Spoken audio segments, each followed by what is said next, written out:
তো সত্যি কথা বলতে আমরা যে কী চাই সেটা আমরা নিজেরাই মাঝে মাঝে বুঝে উঠতে পারি না।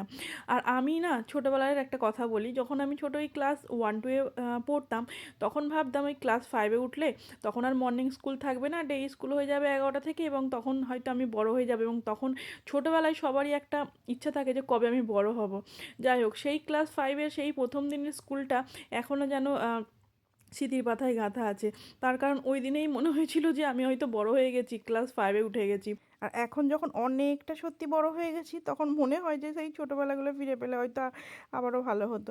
তবে যাই হোক, জীবন তো জীবনের মতোই চলবে। আর আমি এখন আমার জীবনের সবথেকে সুন্দর মুহূর্ত কাটাচ্ছি, সেটা হচ্ছে আমার 2 কন্যাকে নিয়ে। আমার এই 2 কন্যাকে নিয়ে আমার মনে হয় আমি এই যে বাচ্চারা ছোট আছে না, এই সময়টাই হয়তো আমার কাছে সবথেকে সুন্দর সময়। যখন ওরা বড় হয়ে যাবে, ওদের তো নিজে নিজে একটা তো নিজের জীবন তৈরি হবে, তবে এই মায়ের কাছে আদর এই ছোটবেলায় থেকে